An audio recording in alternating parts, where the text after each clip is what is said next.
നമസ്കാരം, പ്രേമരാജൻ മുന്നാട്. അപ്പോൾ പിന്നെ ഈ ചലഞ്ചുകളുമായി ബന്ധപ്പെട്ടിട്ടുള്ളതാണ്. അതിൻ്റെ ഇപ്പം മാംസ ചലഞ്ച് വായനശാലകൾ നടത്തുന്നതിൻ്റെ ശരികേട്, അതിൻ്റെ പിന്നെ ശരിയല്ലാത്ത വശങ്ങൾ പിന്നെ അത് പറയുമ്പോൾ ഒരുപാട് വലിയ ലോങ് വീഡിയോ ചെയ്യേണ്ടി വരുന്നുണ്ട്. എങ്കിലും ഇത് പരമാവധി കുറച്ച് അത് തെറ്റാണ്, അത് ചെയ്യാൻ പാടില്ല. അപ്പോൾ കുറേ ആളുകൾ ചോദിച്ചത് ബീഫ് ചലഞ്ച് ബീഫ് ഫെസ്റ്റിവൽ നടത്തുന്നില്ലേ, അപ്പോൾ അത് ശരിയാണോ എന്നൊക്കെ പറയുന്നുണ്ട്. ബീഫ് ചലഞ്ച് നടത്തുന്നതും തെറ്റാണ്. ആ രാഷ്ട്രീയ പാർട്ടി ആയാലും ആരായാലും ബീഫ് ഫെസ്റ്റിവൽ നടത്തുന്നത് തെറ്റാണ്. നിങ്ങൾ ഉദ്ദേശിക്കുന്നത് നേരെ ഇരിക്കൂറേക്ക് തിരിച്ചുവിടാനാണ്. പന്നി ചലഞ്ച് നടത്തുമ്പോൾ അത് നടത്താൻ പാടില്ല എന്ന് പറയുന്നതും ബീഫ് ചലഞ്ച് നടത്താമെന്ന് പറയുന്നതും അങ്ങനെ ഇരിക്കൂറേക്ക് കയറ്റിവിടാൻ വേണ്ടിയിട്ടാണ് നിങ്ങൾ ഉദ്ദേശിക്കുന്നതെങ്കിൽ ആ ഉദ്ദേശമേ എൻ്റെതല്ല. അതിലൊരു വർഗീയതയും ഞാൻ ചിന്തിച്ചിട്ട് പോലും പറയുന്നതല്ല. അതിൻ്റെ ഒന്നെന്ന് പറഞ്ഞു കഴിഞ്ഞാൽ ബീഫ് ഫെസ്റ്റിവൽ നടത്തിയതും പൂർണ്ണമായ തെറ്റും മാനമണ്ടത്തരവുമാണ്. ആരെയോ പ്രസാദിപ്പിക്കാൻ വേണ്ടി എന്തിനോ വേണ്ടിയിട്ട് ഇവിടെ ബീഫ് ചലഞ്ച് നടത്തി, അങ്ങ് നോർത്ത് ഇന്ത്യയിലെങ്ങാനും നടക്കുന്ന ഒരു പ്രശ്നത്തിന് വേണ്ടി. പക്ഷേ അതിനെ കൊണ്ട് നമുക്ക് വലിയ ഗുണമൊന്നും, നമുക്കെന്ന് പറഞ്ഞു കഴിഞ്ഞാൽ ഇടതുപക്ഷ ജനാധിപത്യ മുന്നണിക്ക് CPI-ന് പ്രത്യേകിച്ച് ഗുണമൊന്നും കിട്ടിയില്ല, ദോഷങ്ങൾ മാത്രമേ ഉണ്ടായിട്ടുള്ളൂ. പിന്നെ അതിൻ്റെ ഒരു വ്യത്യാസം ഞാൻ പറഞ്ഞുതരാം. ബീഫ് ചലഞ്ച് നടത്തുമോ? ഈ പറയുന്ന ആളുകൾ ബീഫ് ചലഞ്ച് നടത്താൻ ധൈര്യമുണ്ടോ? നടത്തൂല. കാരണം എന്താ അറിയാമോ? ആരും ബീഫ് വാങ്ങൂല. ബീഫ് ഫെസ്റ്റിവൽ കഴിക്കും. ഇപ്പോൾ റോഡ് സൈഡിൽ ബീഫ് ഫെസ്റ്റിവൽ നടത്തിയാൽ പോയി കഴിക്കും, ഹോട്ടലിൽ നിന്ന് ബീഫ് കഴിക്കും. പക്ഷെ വീട്ടിൽ കയറ്റൂല ഈ സാധനം. ഇന്നും നിരവധി കമ്മ്യൂണിസ്റ്റുകാരുടെ, അതുപോലെ തന്നെ നിരവധിയായ ഇവിടെ അന്ധവിശ്വാസങ്ങൾക്കും അനാചാരങ്ങൾക്കും എതിരെ പ്രവർത്തിക്കുന്ന, അതിനു വേണ്ടിയിട്ടാണല്ലോ ഇപ്പം ഈ പന്നി ചലഞ്ച് ഭാവിന് കൊണ്ടുവച്ചത്. അപ്പോൾ അങ്ങനെ നിൽക്കുന്ന ആളുകൾ പോലും അവരുടെ വീടുകളിൽ ബീഫ് കയറ്റൂല. അതുകൊണ്ട് ബീഫ് ചലഞ്ച് നടത്തിയിരുന്നു എങ്കിൽ ഇവരിപ്പം നവോത്ഥാനത്തിന് വേണ്ടിയിട്ട് അന്ധവിശ്വാസങ്ങൾക്കെതിരെ വേണ്ടി നടത്തിയതാണെങ്കിൽ ബീഫ് ചലഞ്ച് നടത്തിയൊക്കെ അപ്പോൾ എല്ലാവരും വാങ്ങുമല്ലോ. നിങ്ങൾ ഈ പറയുന്ന എല്ലാ നാനാജാതി മതസ്ഥരും വാങ്ങുമല്ലോ, എല്ലാവർക്കും ഓക്കെ ആണല്ലോ. പക്ഷെ എന്തുകൊണ്ടാണ് അത് നടത്താത്തത്? ബീഫ് പലവരുടെയും വീടുകളിൽ നടത്തൂല, ഫെസ്റ്റിവൽ നടത്തും ആളെ കാണിക്കാൻ വേണ്ടിയിട്ട്. ഫെസ്റ്റിവലിൽ പോയിട്ട് നിന്നു, പക്ഷെങ്കിൽ വീടുകളിൽ കയറ്റൂല. വീടുകളിൽ ഇന്നും കയറ്റാതെ എൻ്റെ വീട്ടിൽ കയറ്റും, എനിക്ക് പ്രശ്നമൊന്നുമില്ല. പക്ഷേ നിരവധിയായ ഇതിൻ്റെ നേതൃത്വം കൊടുത്ത ആളുകളുടെ വീട്ടിൽ പോലും, ആ വായനശാലയുടെ നേതൃത്വം ഉള്ള ആളുകൾ പോലും അവരുടെ വീടുകളിൽ ബീഫ് കയറ്റാൻ അനുവദിക്കൂല. അപ്പോൾ അതെന്ത് വിശ്വാസമല്ലേ? ആ വിശ്വാസം അല്ലേ ആദ്യം തുടച്ചു മാറ്റേണ്ടത്. പന്നി എല്ലാവരുടെ വീട്ടിലും കയറ്റുന്നതാണ്. ഈ ഒരു വിഭാഗം മാത്രമേ അത് ഉപയോഗിക്കാണ്ടുള്ളൂ. ബാക്കി എല്ലാവരുടെ വീട്ടിലും കയറ്റുന്നുണ്ടല്ലോ, വീട്ടിൽ കയറ്റിയിട്ടാണല്ലോ വെക്കുന്നത്. എന്തേ അത് ചെയ്യാത്തത്? അപ്പോൾ ഇത് ഫെസ്റ്റിവൽ നടത്തിയത് തന്നെ ശരിക്കും ആന മണ്ടത്തരമാണ്. ഇപ്പം ഞാൻ ചോദിക്കട്ടെ, ഇവിടെ കഴിഞ്ഞ രണ്ടാം പിണറായി സർക്കാർ അധികാരത്തിൽ വരുന്നതിന് മുന്നേ വനിതാ മതിലുണ്ടായി, ശബരിമല സ്ത്രീ പ്രവേശന വിഷയമുണ്ടായി. അതിന് ആ നിലയിൽ അന്ധവിശ്വാസങ്ങൾക്കെതിരെയുള്ള പ്രവർത്തനങ്ങൾ നടത്തി. വീണ്ടും അധികാരത്തിൽ വന്നു ഇടതുപക്ഷ ജനാധിപത്യ മുന്നണി. മാധ്യമങ്ങൾ പല വാർത്തകളും ചമച്ചു, എന്നിട്ടും അധികാരത്തിൽ വന്നു. പക്ഷെ ഇത്തവണ അയ്യപ്പ സംഗമം ആരെയോ പ്രസാദിപ്പിക്കാൻ വേണ്ടി യോഗിയുടെ കത്ത് വായിക്കുന്നു. യോഗിയോട് കത്ത് അയക്കാൻ വേണ്ടി സംസ്ഥാന സെക്രട്ടേറിയറ്റ് മെമ്പറായിട്ടുള്ള വാസവൻ യോഗിയോട് കത്ത് ചോദിച്ചു വാങ്ങുന്നു, എന്നിട്ട് അത് വായിക്കുന്നു. എന്നിട്ട് ഇപ്രാവശ്യം എന്ത് അധികാരത്തിൽ വന്നോ? ബീഫ് ഫെസ്റ്റിവൽ നടത്തിയത് കൊണ്ട് എന്ത് ഗുണമാണ് നമുക്ക് പ്രത്യേകിച്ചുണ്ടായത്?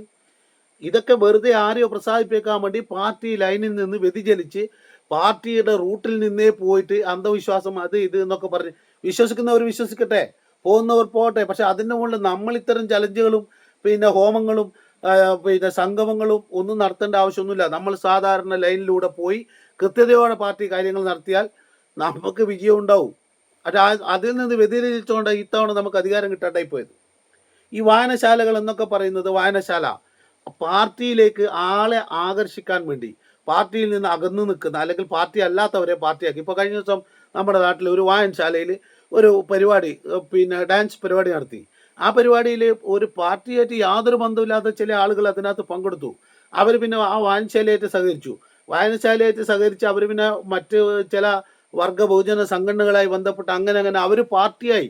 അങ്ങനെയാണ് ഈ പാർട്ടിയെ വളർത്തിക്കൊണ്ടുവന്നിട്ടുള്ളത്. കർഷക സംഘം, കർഷക തൊഴിലാളി, CITU, ബീഡി കമ്പനി, ഇങ്ങനെ ഓരോ സംവിധാനങ്ങൾ കൊണ്ടുവന്ന് ഇതിനൊക്കെ ഉപയോഗപ്പെടുത്തി വായനശാലകൾ, ക്ലബ്ബുകൾ, അതിൻ്റെ പ്രവർത്തനങ്ങൾ, യുവാക്കളെ ആകർഷിക്കാൻ വേണ്ടി ക്ലബ്ബുകൾ കൊണ്ടുവന്നു, സ്പോർട്സ് പരിപാടികൾ കൊണ്ടുവന്നു. അങ്ങനെ ഓരോന്ന് കൊണ്ടുവന്ന് അതിൻ്റെ എല്ലാം എന്താ പറയേണ്ടത്, അന്തസത്ത എന്നാൽ സത്ത എന്ന് പറയുന്നത് ലാസ്റ്റ് അവർ പാർട്ടിയിലേക്ക് എത്തുക എന്നുള്ളതാണ്. ഇപ്പോൾ ബാലസംഘത്തിലൂടെ വളർന്നു വന്നു, DYFI അതുപോലെ തന്നെ പിന്നെ SFI ആയി വന്ന് അവരെ പാർട്ടിയിലേക്ക് ആകർഷിച്ച് നേരെ അവരെ കമ്മ്യൂണിസ്റ്റ് പാർട്ടി ആക്കുന്നത്. അങ്ങനെ ആളുകളെ കമ്മ്യൂണിസ്റ്റ് ആക്കാൻ വേണ്ടി പഴയ കാലങ്ങളിൽ മുതൽ ഇങ്ങോട്ട് വായനശാലകൾ നേതൃത്വം കൊടുക്കുന്നു. വായനശാല, അതുപോലെ തന്നെ പിന്നെ കർഷക സംഘം, പിന്നെ തൊഴിലാളി യൂണിയൻ, CIT യൂണിയൻ, ഇങ്ങനെയൊക്കെ ഇതൊക്കെയാണ്. ഇപ്പം പറശ്ശിനിക്കടവ് അമ്പലത്തിൽ വൃശ്ചികം 16, അങ്ങനെയാണ് ഇത് പറയുന്നത്. ഇംഗ്ലീഷ് ഡേറ്റ് അങ്ങോട്ടും ഇങ്ങോട്ടും മാറും, അതുകൊണ്ടാണ്. വൃശ്ചികം 16 പറശ്ശിനിക്കടവ് മുത്തമ്മ ക്ഷേത്രത്തിൻ്റെ ഉത്സവമാണ്. ആ ഉത്സവത്തിന് നിങ്ങളൊന്ന് വന്നു നോക്കൂ. അവിടെ പിന്നെ ഓൾ നൈറ്റ്, ഫുൾ നൈറ്റ്, മുഴുരാത്രി പ്രസംഗങ്ങൾ, പാർട്ടി പൊതുയോഗം നടക്കുന്നുണ്ട്. അത് ഇപ്പോഴും അനുവർത്തിച്ചു. അതെങ്ങനെ വന്നതെന്നറിയോ?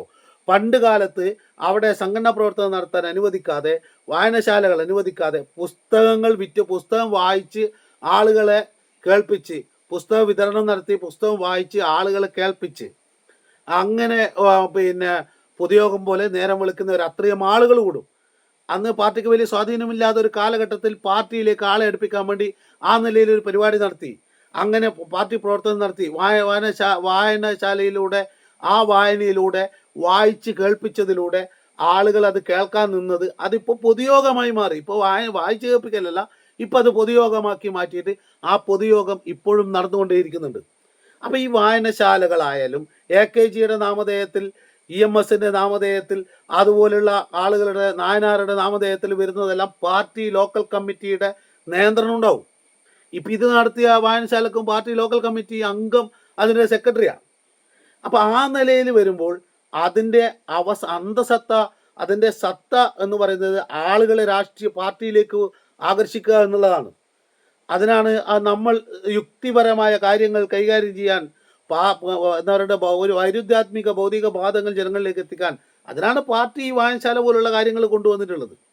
അപ്പോൾ അത്തരം സ്ഥാപനങ്ങൾ ഇതുപോലുള്ള കാര്യങ്ങൾ ചെയ്യുമ്പോൾ അത് പാർട്ടിക്ക് ദോഷകമായി ഇരിക്കും. പാർട്ടി ഈ പന്നി ചലഞ്ച് നടത്തി അന്ധവിശ്വാസത്തിന് എതിർത്തത് കൊണ്ടോ അല്ലെങ്കിൽ ഇത്തരം കാര്യങ്ങൾ ചെയ്തുകൊണ്ടൊന്നും പ്രത്യേകിച്ച് നേട്ടമൊന്നും വരാൻ പോകുന്നില്ല. അപ്പോൾ അതുകൊണ്ട് ഇതുപോലുള്ള കാര്യങ്ങൾ ചെയ്തിട്ട് നമുക്ക് വലിയ നേട്ടമൊന്നും ഏടി ഉണ്ടായിട്ടില്ല. അപ്പോൾ അതുകൊണ്ടാണ് ഞാൻ പറഞ്ഞത്, ഇത് നടത്തുമ്പോൾ നിങ്ങൾ എന്തുകൊണ്ട് ബീഫ് ചലഞ്ച് നടത്താൻ പാടില്ല, ബീഫ് പിന്നെ ഫെസ്റ്റിവൽ നടത്താൻ പാടില്ല. ഈ ഫോർക്ക് ഫെസ്റ്റിവലും ബീഫ് ഫെസ്റ്റിവലിലൊക്കെ ആരെ പ്രസാദിപ്പിക്കാൻ, എന്താ കാര്യം? അതുകൊണ്ട് ഒരു വിഭാഗം ആളുകൾ എതിരാകുകയുള്ളൂ. ബീഫ് ഫെസ്റ്റിവൽ നടത്തിയതിന് ശേഷം വലിയൊരു ആളുകൾ ഈ സംഘടനയോട്, പ്രസ്ഥാനത്തോട് എതിരായിട്ടുണ്ട്. അവരെ മാനസികമായിട്ട് എതിരായിട്ടുണ്ട്. അത് പ്രകടിപ്പിച്ചിട്ടില്ല എന്ന് മാത്രമേ ഉള്ളൂ. അവർ അപ്പോൾ ഈ ബീഫ് ഇന്ന് പലരുടെയും വീടുകളിൽ കയറ്റില്ല. അപ്പം അതുകൊണ്ട് ബീഫ് നടത്താൻ കഴിയില്ല. അങ്ങനെയെങ്കിൽ നിങ്ങൾ ബീഫ് ചലഞ്ച് നടത്തൂ. എല്ലാവരും കഴിക്കുന്ന സാധനമല്ലേ, എല്ലാവരും കഴിക്കുന്നതാണല്ലോ, പന്നിയിറച്ചി പോലെ എല്ലാവരും കഴിക്കുന്നതാണ്. പക്ഷെ ആ സാധനം വീട്ടിൽ കയറ്റൂല, വീട്ടിൽ വെക്കൂല. അപ്പോൾ അതുകൊണ്ടാണ് അത് നടത്താത്തത്. അപ്പോൾ അതുകൊണ്ടാണ് ഞാൻ പറഞ്ഞത്, ഈ ചലഞ്ചുകൾ നടത്തിയത് കൊണ്ടോ ഇത്തരം പ്രവർത്തനങ്ങൾ നടത്തിയത് കൊണ്ടൊന്നും പാർട്ടിക്ക് പ്രത്യേകിച്ച് ലാഭമൊന്നുമില്ല, നഷ്ടമേ ഉണ്ടാവുള്ളൂ. അതിൽ നിന്ന് കുറേ ആളുകൾ പാർട്ടിയിൽ നിന്ന് അകന്നു പോകുക മാത്രമേ ഉള്ളൂ. തെറി വിളിക്കാൻ വരുന്നവരെല്ലാം വേഗത്തിൽ വരിക, പറ്റാവുന്ന നിലയിൽ പിന്നെ തെറി വിളിക്കുക. ലാൽ സലാം.